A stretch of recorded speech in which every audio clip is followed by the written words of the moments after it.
اب میں آپ کو جاوید اختر کے بارے میں بتا دیتا ہوں.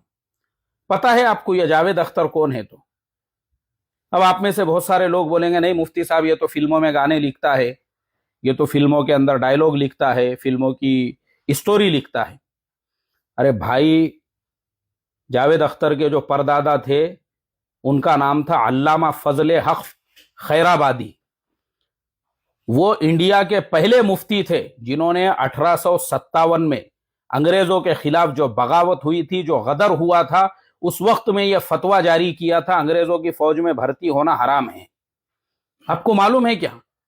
ارے یہ مفتی کا پڑ پوتا ہے، یہ وہ بھی معمولی مفتی نہیں تھے، ان کے والد جو تھے وہ بھی مغل سلطنت کے جو ہے آفیشل مفتی تھے. انگریز گورنمنٹ نے یہ فتویٰ جاری ہونے کے بعد ان کو اٹھایا اور اٹھا کے جو ہے ان کو کالے پانی کی سزا دی اور انڈومان کی جیل میں لے جا کے پھینک دیا. آپ کو میں بتاؤں، میں جا کر آیا ہوں وہاں پہ، وہ کال کوتھڑی میں دیکھ کر آیا ہوں اپنی آنکھوں سے. علامہ فضل حق فاروقی کی، علامہ فضل حق خیرآبادی کو جس کال کوٹھڑی کے اندر جو ہے ڈالا گیا تھا وہ میں میری آنکھوں سے دیکھ کے آیا ہوں. وہاں پہ ان کو پھر انگریزوں نے سولی پہ چڑھایا اور شہید کر دیا. وہ شہید تھے، وہ کون ہیں؟ اسی جاوید اختر کے جو ہے پردادا تھے. ان کے دو بیٹے تھے، اسرار الحق مجاز، جن کو مجاز لکھنوی کے نام سے دنیا جانتی ہے، اور دوسرے بیٹے تھے مزتر خیرآبادی کے نام سے جو مشہور و معروف ہے.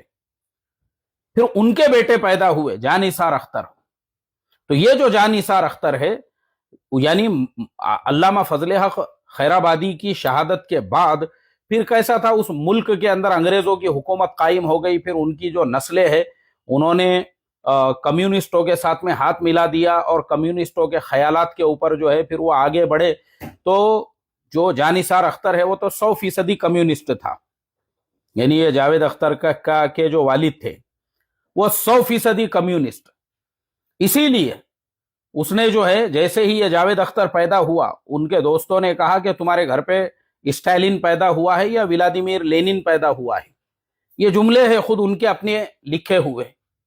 تو وہ خیالات کے لوگ تھے. اسی لیے جاں نثار اختر کے مرنے کے بعد جہاں پہ اس کو دفن کیا گیا، کمیونسٹوں کا جو جھنڈا ہوتا ہے اور کمیونسٹوں کا وہ جو یہ ہوتا ہے ان کا جو آپ نے دیکھے ہوگا نا، کمیونسٹ پارٹی کی ایسی نشانی ہوتی ہے. تو یہ لوگ کمیونسٹ اور دہریاتی خاندانی ہے، یہ پیدائشی ہے. یہ انہوں نے فراموش کر دیے کہ ان کے ہی خاندان کے، ان کے پردادا جو تھے انہوں نے انگریزوں کے خلاف میں فتویٰ دیا تھا، علامہ فضل حق خیرآبادی رحمت اللہ علیہ نے. لیکن یہ لوگ بھول گئے ان چیزوں کو.